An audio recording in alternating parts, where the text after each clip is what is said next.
ஹரே கிருஷ்ணா கிருஷ்ணா கிருஷ்ணா ஹரே ஹரே ஹரே ராமா ராமா ராமா ஹரே ஹரே. குட்டி கதைகள் 60. இதில் ஸ்ரீ மீராபாய் அவர்களின் கதை காண்போம். முன்பு ஒரு சமயம் வட இந்தியாவில் உதயபூர் என்ற ஒரு சிறிய அரசு, அதை பூநாயகன் என்ற அரசன் ஆண்டு வந்தான். அவனும் அவனுடைய மனைவி சந்திரமுகியும் தெய்வபக்தி மிகுந்தவர்கள். நெடுநாட்களுக்கு பின் அவர்களுக்கு ஒரு அழகிய பெண் குழந்தை பிறந்தது. பல காலம் சென்று பிறந்த செல்வத்தை தெய்வத்தின் அருளினால் கிடைத்தது என மனமகிழ்ந்து பேணி பாதுகாத்து வளர்த்து வந்தார்கள். அந்த குழந்தைக்கு மீராபாய் என பெயரிட்டார்கள். இப்பொழுது குழந்தை நாளொரு மேனியும் பொழுதொரு வண்ணமுமாக வளர்ந்து வந்தால் உரிய வயதிலே வித்யாரம்பமும் நடந்தது. குழந்தை மீராவின் விளையாடல்களிலே தெய்வ மனம் கமழ்ந்தது. தனது விளையாட்டுக்கென அவள் ஒரு கிருஷ்ண விக்கிரகம் வைத்து கொண்டு இருந்தால் அதை எப்பொழுதும் தன் உடனேயே அணைத்து கொண்டு இருப்பாள். இரவு தூங்கும் பொழுதும் அது அவள் உடனேயே இருக்கும். இப்பொழுது அரண்மனையிலே அவ்வப்பொழுது பாகவத கதைகள் பெரியோர்களால் சொல்லப்படும். அப்போதெல்லாம் திறந்த வாய் மூடாமல் அவைகளை கேட்பாள். கண்ணனது பெருமைகளை கேட்க கேட்க அவள் முகம் ஆச்சரியத்தால் மலர்ந்துவிடும். தன்னிடம் சிறு பொம்மை வடிவமாக விளங்கும் இந்த கோபாலனா இத்தனை சாகச செயல்களையெல்லாம் செய்தான் என வியக்கும் அவள் பிஞ்சு மனம் கண்ணனுடைய லீலா அமிர்தத்தில் அவள் மனம் மூழ்கிவிடும். கண்ணனையே தானும் ஏன் அடையக்கூடாது என்றும் தோன்றும். கண்ணனுடைய மற்ற எல்லா செயல்களை விட குன்றை குடையாக எடுத்த காட்சிதான் அவளுக்கு மிகவும் அற்புதமாக தோன்றும். கொட்டுகின்ற மலையிலே மக்களை காக்க மலையே தூக்கிவிட்டானா என ஆச்சரியத்துக்குள் ஆளும் அவள் நெஞ்சம். நந்தன், செல்வன் கிரிதாரி, நந்தலாலா கிரிதாரி என்ற சொற்களே அவள் வாயில் எழும். இப்படியாக மீராவும் வளர்ந்து வந்தால் பக்தியும் வளர்ந்து வந்தது. மானிடர்க்கென்று பேச்சுப்படில் வாழ்கிறேன் என்ற சொல் இங்கேயும் எழுந்தது. கன்னிமாடத்திலே இருந்த மீராவிடம் ராஜகுமாரர்களது ஓவியங்கள் எல்லாம் வந்து வந்து குவிந்தன. இவளோ அவைகளை சட்டை செய்ய கிடையாது. கண்ணனையே தான் மணந்து கொள்ள வேண்டும் என்று நினைக்கும் பொழுதெல்லாம் மானிட பெண்ணாகிய நம்மை அவர் ஏற்பாரோ என்றும் தோன்றும். உடனே மெய் அன்புள்ள அடியார்களுக்கு அருள் செய்வதுதானே அவன் தன்மை. நமக்கு உண்மையான அன்பும் உறுதியும் இருந்தால் கட்டாயம் வந்து மணந்தே தீர்வான். இதில் சந்தேகம் என்ன என்று அவள் மனம் பதில் சொல்லும். இந்த விவாதங்கள் தோழிகளுக்கும் தெரியும். அவர்கள் பெற்றோரின் இடம் தெரிவித்து விட்டார்கள். தெய்வ பக்தி என நினைத்தோம், அது விபரீதத்தில் கொண்டு வந்து விடுமோ? வயது வந்த பெண் கண்ணனை மணப்பதாவது என நினைத்து கன்னி மாடம் சென்று, ஓ இறைவனை மனித பெண் மணந்து கொள்ள நினைப்பது தவறு, பூஜித்து போற்றி தொழுவதுதான் முறை என புத்திமதிகள் சொன்னார்கள் பெற்றோர்கள். அவளோ இதையெல்லாம் ஏற்காமல் தன் கன்னிமாடத்திலே கண்ணன் வழிபாடு மிகச் சிறப்பாக நடைபெற வேண்டும் என்றும் அதில் ஊரில் உள்ள கிருஷ்ண பக்தர்கள் எல்லோரும் பங்கு கொள்ள வேண்டும் என்றும் தந்தையை கெஞ்சி உத்தரவு பெற்றுவிட்டால் அரண்மனையிலே அந்தபுரத்தில் பஜனையும் பாகவதர்களது ஆராதனையும் நடைபெறல் ஆயின. ஊராரது பொறாமை கண்கள் மீராவின் முருகிய பக்தியை தவறாக கருதி அவதூறு பேசின. பூநாயகன் கொதித்தெழுந்தான். ஒரு மகளை பெற்று திருமகள் போல் வளர்த்தும் இந்த அவச்சொல் எதற்கு? அவளுக்கு விஷத்தை கொடு என்றான் அவன். இப்பொழுது தாய் உள்ளம் தவித்தது.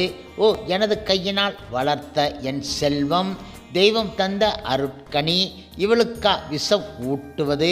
என்ன பைத்தியக்காரத்தனம்! வண்ணான் சொல் கேட்ட ராமன் பரம்பரைதானே. யாரோ ஏதோ சொன்னார்களாம். அரசுக்குரிய என் கண்மணிக்கு மணக்கோலத்திலே மாலையும் கழுத்துமாக பார்க்க வேண்டிய என் தங்கத்துக்கு விஷம் இடுவதா என துடிதுடித்து தவித்தாள் அவள். அம்மா, குழந்தாய், நீ வருந்தாதே, அடியவர்க்கு நஞ்சு அமிர்தம் ஆவதும் ஒரு அற்புதமோ கொடு, அவளுக்கு ஒன்றும் நேராது என ஒரு அசரீரி கூறியது. இது உண்மையா பிரம்மையா என்று சிந்தித்தவளாக நெடுமுச்செறிந்தாள் மீராவின் தாய் சந்திரமுகி. தாயின் கரங்கள் அன்னம் ஊட்டிய தெய்வ மணிக்கைகள் விஷக்கிண்ணத்தை மகளிடம் கொடுத்தன. கண்ணீர் பெருக்கி ஓட முகத்திலே அரைந்து கொண்டு கதறி கதறி கீழே விழுந்தாள் அந்த தாய். அம்மா, வருந்துவானேன், இதுவும் அவன் சோதனை. பிரகலாதனுக்கு கொடுக்கவில்லையா? ஏ கிரிதாரி, இது உனக்கே அர்ப்பணம் என அந்த விஷத்தை குடித்து விட்டாள் மீரா. இப்பொழுது விஷத்தை குடித்த மீரா கலகலவென சிரிப்பது கேட்டு எழுந்தாள் தாய். மீரா நகைத்து நிற்க அவளுடைய கிருஷ்ண விக்கிரகம் மேலும் நீல நிறமாக காட்சி தந்து விட்டது. நஞ்சு மீராவுக்கு அமிர்தமான செய்தியும் கிருஷ்ண விக்கிரகம் நீல நிறம் ஆனதும் அரசன் முதல் அனைவருக்கும் அச்சத்தை அளித்து விட்டன. மீராவின் உறுதியான பக்தியை அறிந்து யாவரும் பணிந்தார்கள். கிருஷ்ண விக்கிரகம் பழைய நிலையை அடைந்து விட்டது. இந்த நிலையில் மேவார் நாட்டை ஆண்ட கும்ப ராணா என்பவர் தமக்கு வேறு மனைவிகள் இருந்தும் தெய்வ பக்தியுள்ள ஒரு மனைவி இருக்க வேண்டும் என்ற ஆவலினால் மீராவை மணக்க முற்பட்டார். இந்த செய்தி தூதுவர் மூலம் உதயபூரை அடைந்தது. மீரா சிந்தித்தாள். கண்ணனது பெருமை நினைத்து மகிழ்ந்த அவளுக்கு ஒரு மனிதனை வரிப்பது சரி அல்ல என தோன்றிற்று. இந்த சமயத்தில் மீரா ஒரு அற்புதமான கனவு கண்டால் அது ஏறக்குறைய நாச்சியார் கனவு நிலை உரைத்தல் என சொல்லும். வாரணம் ஆயிரம் சூழ என்பது முதலான பாடல்களின் கருத்தையே ஒட்டியது. மீராவின் கனவில் தோழிக்கு பதில் தாய் சந்திரமுகி வருகிறாள். இப்படியாக அற்புதமான ஒரு கனவு மீராவின் வாழ்க்கையிலும் நிகழ்ந்தது. இப்பொழுது கண்ணனே முதியோனாக வந்து, பிருந்தாவனத்து கோபிகைகள் எப்படி பக்தி செய்தார்கள், அவர்களுக்கு வீடு வாசல் கணவன் குழந்தைகள் மாடுகள் கன்றுகள் தங்கள் இல்லற கடமைகள் எல்லாம் இருந்தன. அவைகளுக்கு இடையே பக்தி செய்யவில்லையா? கும்பரானா தெய்வ பக்தியில் சிறந்தவர், கண்ணன் இடம் பேரன்பு பூண்டவர், அவரை ஏற்றுக்கொள்வாயாக என்றான் அவன். இப்பொழுது மீராவுக்கு முதியோன் சொல்வது நியாயம் என்று தோன்றிற்று. உண்மையில் கோபிகைகள் இறைவனிடம் மெய்யன்பு செலுத்தவில்லையா? மனித பிறவியாகிய நாம் அப்படித்தான் நடக்க வேண்டும் என்பது ஈசன் திருவுள்ளம் போலும் என்று அவள் நினைத்தாள். ஒரு சுப முகூர்த்தத்தில் மீராவின் மலர்க்கரம் பற்றினார் கும்பராணா. அவர் மிகச்சிறந்த பக்தர் மட்டும் கிடையாது, சிறந்த ரசிகர். ஜெயதேவரது கீத கோவிந்த மகா காவியத்துக்கு ரசிப்பிரியா என்ற உரையையும் சங்கீத ராஜம் என்ற லக்ஷண கிரந்தத்தையும் எழுதியவர். மீராவின் வரவினால் புதியதொரு உவகை அவர் மனதுக்குள் எழுந்தது. அவளுக்கென்றே ஒரு கோவில், அன்னதான சத்திரம், பாகவத கோஷ்டிகள் தங்குவதற்கு வேண்டிய வசதிகள் எல்லாம் எழுந்தன. அந்த பிரதேசம் முழுவதும் அவளுடைய பாடல்களும் நாமாவளிகளும் எதிர் ஒலித்தன. இப்படியாக இனிமையாக சில காலம் கழிந்து ஓடியது. பொறாமை என்ற துர்த்தேவதை அந்த அரண்மனை அந்த புறத்திலே நுழைந்து விட்டது. ராணா மீராவுக்கே பெருமை கொடுப்பது மூத்த ராணிக்கு பிடிக்கவில்லை. ஊதா என்ற பெயருள்ள ராணாவின் தங்கை அவளுக்கு துணை. ஆனால் கபடமே தெரியாத பச்சிளங்குழந்தை மனம் மீரா உடையது. இரண்டாவது ராணியின் பழைய நண்பன் மந்தார் ராஜகுமாரன். அவனை பற்றியோ இளைய ராணியை பற்றியோ ஒன்றுமே அறியாதவள் மீரா. அவன் அந்த புறத்துக்கு கோவில் பஜனைக்கு வர அனுமதி கேட்க மீரா அனுமதித்து விட்டாள். இந்த செய்தியை வம்பாக திரித்து கற்பனா அலங்காரங்கள் உடன் பரப்பும் திருப்பணியை ஊதா செய்தால் அது மெல்ல மெல்ல புகைந்து கொண்டு இருந்தன. இதை அடுத்து ஒரு ஏகாதசி உற்சவம். மீரா ஏகாதசி அன்று தெய்வ வடிவமாக காணப்படுவாள். தான் அரசி என்பதை எல்லாம் மறந்து ஆடி பாடி வழிபடுவாள். அவளது பஜனையை கேட்க இந்துக்கள் மட்டுமல்ல, முஸ்லீம்களும் பௌத்தரும் ஜைனரும் ஆகிய எல்லோரும் வந்து குவிந்து விடுவார்கள். அவள் பாடல்களின் இனிமை அக்பர் பாதுஷாவின் செவிகளிலும் விழுந்தன. ஏற்கனவே கவிஞர் தான்சேன் மீராவின் கவிதைகளிலும் அவைகளில் அற்புதமான இசை அமைப்பிலும் மெய்யும் மறந்து இருந்தார். இப்பொழுது அவளை நேரில் காண வேண்டும் என்ற ஆவல் இருவர் உள்ளத்திலும் எழுந்தன. நாம் முறைப்படி ராஜ மரியாதைகள் உடன் போவது உசிதம் கிடையாது. பக்ரி வேஷத்தில் போவோம் என முடிவு செய்து அக்பர் பாதுஷாவும் தான்சேனும் அந்த ஏகாதசி பஜனையில் கலந்து கொண்டார்கள். வேறு ஒருவருக்கும் பாதுஷாவின் வரவு தெரியவில்லை. பாதுஷா விலை உயர்ந்த ஒரு நல்ல முத்து மாலை மீராவின் கிரிதாரி கோபாலனுக்கு காணிக்கையாக கொடுத்து மிகுந்த மகிழ்ச்சியுடன் இத்தகைய ஸ்ரீ ரத்தினங்களால் பாரத நாடே பெருமை அடைகிறது என நினைத்து சென்றார். சின்னஞ்சிறு விஷயங்களையெல்லாம் பெரிதாக்கிவிடும் சக்தி பம்பு என்ற மூன்றெழுத்துக்கு சொல்லுக்கு உண்டு. அது புல்லுரிவு போல் பக்தர் கும்ப ராணாவின் மனதிலே விழுந்துவிட்டது. உள்ள நிறைவில் ஒரு கள்ளம் புகுந்திடில் உள்ளம் நிறைவு ஆகுமா? அந்த சமயம் அரசியலிலும் சில சிக்கல்கள். ராணா மீராவை கண்டிக்கல் ஆனார். ஓ அரசி என்ற மட்டு மரியாதை இன்றி பாகவதர்கள் கோஷ்டி என இப்படி அலைவது நன்மை கிடையாது என்றார். ஜாதி ஏது, குலம் ஏது, யார் புருஷன் யார் பெண்? சர்வேஸ்வரன் ஒருவன்தான் புருஷன். நாம் எல்லோரும் பெண்களே. அவன் பதி, நாம் பசுக்கள். தொண்டர்குலம் ஒரே குலம்தானே என்றால் மீரா. ராணா மேலும் பேச தயங்கினார். இப்படி சில நாட்கள் சென்று ஓடின. இப்பொழுது அக்பர் பாதுஷாவின் வரவும் முத்துமாலை அளித்த செய்தியும் எப்படியோ மேவார் முழுவதும் தெரிந்து போய்விட்டன. குடம்பாலிலே துளி விஷம்போல் ராணாவின் மனதையும் அந்த செய்தி குழப்ப ராணா சிந்தனையில் ஆழ்ந்து விட்டார். மீராவோ வழக்கம்போல் பதி சேவை செய்து எஞ்சிய பொழுதை பஜனை பாட்டு இவைகளிலே கழிக்கலானால் பெரிய ராணியும் ஊதாவும் மெல்ல மெல்ல ராணாவின் மனதை கலைத்தார்கள். ஆனாலும் ராணாவுக்கு மீராவின் மேலுள்ள அன்பு மனைவி என்ற நிலை மாறி தெய்வப்பெண் என தோன்றி மேலும் வளர்ந்தது. இப்படிப்பட்ட அருமையான துணைவனை அளித்ததன் பொருட்டு அவள் இறைவனிடம் மேலும் அன்பு பூண்டால் அற்புதமான கவிதை வெள்ளம் பெருக்கெடுத்து ஓடியது. இப்படியாக பல நாட்களாக மனதை அரித்து வந்த வேதனையினால் ஒரு நாள் கோபத்திலே அக்பர் பாதுஷா வந்ததும் தான்சேன் உடன் வந்து பாடியதும் முத்து மாலை அளித்ததும் உனக்கு தெரியாதா என கேட்டுவிட்டார் ராணா. உண்மையாகவே அவளுக்கு இது தெரியாது. அவள் தனக்கு தெரியாது என்று சொல்ல ராணா கோபத்தினால் சில சுடு சொற்களை சொல்லிவிட்டார். மெல்லிய மலரை ஒத்த அவள் இதயம் தூள் தூளாக சிதறிவிட்டது. பாதுஷாவும் வந்தாரா? எனக்கு எப்படி தெரியும்?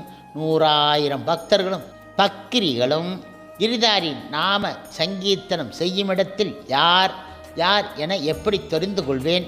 பெண்ணென்று பூமியில் பிறந்துவிட்டால் பக்தி செய்வதும் கூட தவறோ என ஓலமிட்டது அவள் பூ நெஞ்சம். இவருடைய பாத சேவைதான் முதலில் என்று இருந்தும் என்மேல் களங்கமும் தோன்றுமோ? பிருந்தாவன கோபிகைகளை உதாரணம் சொன்னான் என் கிரிதாரி. அவனே இதற்கு விடை சொல்லட்டும் என நினைத்தாள் அவள். அன்று பஜனை முடிந்ததும் அவள் அரண்மனைக்கு திரும்ப கிடையாது. பிருந்தாவனத்தை நோக்கி புறப்பட்டு விட்டாள். அவள் நாட்டை துறந்து போகின்றாள் என்ற செய்தி தெரிந்து ஓடி வந்தார் ராணா. அரண்மனைக்கு மீண்டும் வந்துவிடு கண்ணே மீரா, வந்துவிடு என்று கெஞ்சினார். ஆனால் மீரா அரண்மனை வாழ்வை விரும்ப கிடையாது. உங்கள் கோபமும் என் வைராக்கியம் அவன் திருவுள்ளம் என்று அவள் திரும்பி பாராமலே நடந்தாள். நீர் மல்கும் கண்களுடன் அவளை பார்த்து நின்றார் கும்ப ராணா. மன்னர் மீரா பிருந்தாவனம் போன செய்தி தெரிந்ததும் ஊரார் ராணாவின் கல் நெஞ்சை பற்றி தூற்றல் ஆனார்கள். மந்திரி ரகுநாத பட்டர் ராணாவை கண்டு அவளை மீண்டும் அழைத்து வரும்படி சொன்னார். ராணாவின் கண்கள் நீரை பொழிந்தன. மீராவிடம் தாம் நடந்து கொண்ட விதம் தவறு என்பதை அவர் உணர்ந்து கொண்டார். இதே சமயம் அக்பர் பாதுஷா மீராவின் வழிபாடுகளை பார்க்கும் பொருட்டு தாம் வந்ததையும் உலகிலேயே உயர்ந்த முத்து மாலை கிரிதாரிக்கு அளித்ததையும் வெளிப்படுத்தி இது காரணமாக மீரா நாடு துறக்க நேரிட்டது பற்றி கோபமும் வருத்தமும் அடைவதாகவும் தாம் மீராவை தெய்வமாகவே நினைத்து வந்ததாகவும் அவள் நாடு துறப்பது ராஜ்ய நீதிக்கு விரோதம் ஆகையால் அவள் மீண்டும் மேவாருக்கு வராவிட்டால் தாம் படையெடுப்பதாகவும் ஓலை அனுப்பினார். இப்பொழுது ராணாவின் மனம் உருகிவிட்டது. எப்படியேனும் அவளை அழைத்து வருவது என ரகுநாத பட்டருடன் பக்ரி வேஷமாய் கிளம்பினார். இப்படியாக விருந்தாவனத்திற்கு ராணா அங்கு வந்து சேர்ந்து விட்டார். மீராவின் உண்மையான பெருமை ராணாவுக்கு புலன் ஆயிற்று. அவளை பழையபடி மேவாரிலே வந்து வசிக்கும்படி வேண்ட, ஓ எனக்கு இனி ஊர் ஏது, உறவு ஏது, கண்ணன் இருப்பிடமே எனது இடம், பக்தி செய்வதுதான் எனது தொழில், அப்படி கோவிலிலே காலம் கழிப்பதானால் வருகிறேன், அரசு என்ற நிலையிலே இனி என்னால் வாழ முடியாது என்றாள் மீரா. இப்பொழுது ராணா அவளோடு திருப்தி அடைந்து விட்டார். ராணி மீரா பக்தை மீராவாக மேவார் திரும்பினால் ராணாவின் பக்தியும் அதிகரித்தது. அந்த புறத்து கிரிதாரின் கோவில் நிறைந்து விட்டது. இப்படி சில காலம் மேவாரிலே தன் குடிமக்களுக்கு உபதேசம் செய்கின்ற மீராவாக விளங்கினாள். அன்று கண்ணன் பிறந்த நாள். கிரிதாரின் கோவிலில் ஒரே கோலாகலம். கோவில் தீப அலங்காரங்களினால் ஜொலித்து கொண்டு இருந்தன. ஆங்கு நாமாவளிகளின் கோஷமும் வாத்தியங்களின் ஒளியும் ஒன்றை ஒன்று விஞ்சி நின்றன. இறைவனுடைய திவ்ய மங்கள விக்கிரகம் அற்புதமான ஆபரணங்களினாலும் மலர் மாலைகளினாலும் சோபித்து கொண்டு இருந்தன. அவன் திருமுகத்திலே முறுவல், கண்களில் அருள் நோக்கு, கைகளிலே குழல், இப்படி மனமோக வேணு கோபால் ஆக காட்சி தந்தான். அவன் வலது கையிலே தாம்பூராவும் இடது கையிலே கரத்தாளம் என்ற சிப்ளாவுமாக மெய்மறந்து பாடிக்கொண்டு இருந்தாள் மீரா. கும்பராணா ராஜ அலங்காரத்துடன் அந்த தபஸ்வின் அருகே கண்கள் பனிசோர நின்று கொண்டு இருந்தார். ஜெயதேவரது கீத கோவிந்தத்துக்கு தான் உரை எழுதியதும் பக்தையான மனைவியை வேண்டி ஏங்கியதுமான பழைய நினைவுகள் அவர் நெஞ்சத்துக்குள் எழுந்தன. மீராவின் கரம் பற்றியது முதல் இன்று வரை நடைபெற்ற சம்பவங்கள் எல்லாம் ஒவ்வொன்றாக அவர் அகக்கண்ணின் முன்பு எழுந்து கொண்டு இருந்தன. எதிரே நிற்கும் மோகன முரளிதரனை விடுத்து சென்ற கால நிகழ்ச்சிகள் மனதில் இடம்பெறுதலை நினைத்து அவரே நகைத்து கொண்டார். மீரா நின்ற நிலையில் கால் சதங்கைகளுடன் கைத்தாளம் ஒலிக்க அற்புதமான கர்நாடக ராகத்தில் தாச மீரலாலா கிரிதாரா என்று தனது இதயம் திறந்து எழுந்த கவிதையை பாடி மெய்மறந்து நர்த்தனம் செய்து கொண்டு இருந்தால். கீதம் விளம்ப காலத்தில் இருந்த துரித காலத்தில் நடந்தது. மீராவின் குரல் ஒளி அந்த மகா மண்டபம் முழுவதும் நிரம்பி விழுந்தன. இப்படியாக எவ்வளவு நேரம் கழித்தோ தெரியாது. ஓ மீரா, அரண்மனைக்கு திரும்பலாமா என்றார் ராணா. அவர் குரல் மிகவும் கனிந்து கனிபோல் குலைந்து இருந்தது. இப்பொழுது மீராவின் கண்களிலே கண்ணீர், கரத்தாளம் நின்றுவிட்டது. குயிலனும் இனிய அவள் குரல், ஓ ராணாஜி, இந்த உடலுக்கு நாதன் நீங்கள்தான், ஆனால் இதயநாதன் கண்ணன் இன்று என்னை ஆட்கொள்ள முடிவு கொண்டு விட்டான். தங்களை போன்ற பரம பக்தரான பக்தி வழிக்கு துணைவரை நான் வணங்குகின்றேன். நாம் இருவரும் சேர்ந்து செய்த கவிதைகளை பாடுவோம் என்றால் அவள். ராணா அகங்குலைந்தார். ராணாவின் கம்பீரமான சாரீரத்திலிருந்து காண அமுதம் பிறந்தது. இருவரும் கண்மூடி மௌனியாக அந்த இன்பத்தில் மெய்மறந்த நிலையில் நெடுநேரம் சென்றது. நாமாவளி முடிந்ததும் கண்களை திறந்தார் கும்பராணா. அதே சமயம் மெய் மறந்த நிலையில் பாடிக்கொண்டு இருந்த மீரா அவர் மலர் அடிகளுக்கு அருகே சுருண்டு விழுந்தாள். அவள் வாய், ஓ கிரிதாரி, அழைக்கின்றாயோ, இதோ வந்துவிட்டேன் என முணுமுணுத்தது. மெல்ல எழுந்து கற்ப கிரகத்தை நோக்கி 2 அடி வைத்த அவள் இறைவனது விக்கிரகத்தை தழுவிக்கொண்டாள். ஒரு கணம் ஒரு மின்னல் மின்னியது. ஓர் ஒளிவட்டம் நடுவே கண்ணனை தழுவிய கோலமாய் நின்றாள். மறுவினாடி கற்ப கிரகத்தின் கதவுகள் தாமாவே மூடிக்கொண்டன. மீராவின் உடல் மறைந்து விட்டது. அவளது சேலை மட்டும் கண்ணனை சுற்றி கிடந்தன. அற்புதமான வேணுகானமும் அதன் கூடவே மீராவின் இனிய குரலும் கேட்கலாயின. அடியற்ற மரம்போல் தரையில் விழுந்து பணிந்தார் கும்பராணா மன்னர். இப்பொழுது இறைவனை தலைவனாகவும் தன்னை தலைவியாகவும் நினைத்து வழிபடும் முறை தமிழ்நாட்டிற்கு புதிது கிடையாது. இதை நாயக நாயகி பாவம் என்று சொல்வது உண்டு. தமிழ் வேதம் என்று போற்றப்படும் 4000 திவ்ய பிரபந்தத்திலே நாச்சியார் திருமொழியும் திருப்பாவையும் நடு நாயகமாக விளங்குகின்றன. சூடிக் கொடுத்த சுடற்கொடி மானிடவர்க்கென்று பேச்சுப்படி வாழ்க்கிறேன் கண்டாய் என பேசுகிறாள். அவருடைய தெய்வ திருப்பாடல் பாடி வாய் தேனூரும் அப்பாக்களின் உயர்வை சிந்தனைக்கு இனிய செவிக்கு இனிய வாய்க்கு இனிய வந்த இருவினைக்கும் மருந்து என்று போற்றுகின்றது பக்தர் உலகம். தமிழ்நாட்டிலே ஆண்டாளுக்கு உரிய இடம் வடநாட்டில் மீராபாய்க்கும் உண்டு. மீராவின் பக்தி காதல் உலக சரித்திரத்திலே புதுமை நிரம்பியது. பக்தி சுவை சொட்டும் அவளுடைய இனிய பாக்கள் கேட்போர் இதயத்தின் காந்தம் போல் கவரும் தன்மை உடையன. பிற மதத்தினருக்கும் பக்தியை ஊட்டிய அமிர்தம் என்று அவள் பாடல்களை சொல்வது மிகையாகாது. மீராவின் பெயரை அறியாத மக்கள் பாரத பூமியில் கிடையாது. உதயபூரில் மீராபாயும் கண்ணனும் ஒன்றாக விளங்கும் ஒரு ஆலயம் இப்பவும் உள்ளன. ஹரே கிருஷ்ணா ஹரே கிருஷ்ணா கிருஷ்ணா கிருஷ்ணா ஹரே ஹரே ஹரே ராமா ராமா ராமா ஹரே ஹரே. ஸ்ரீல பிரபுபாதரின் சேவையில் இஸ்கான் பக்தர்கள்.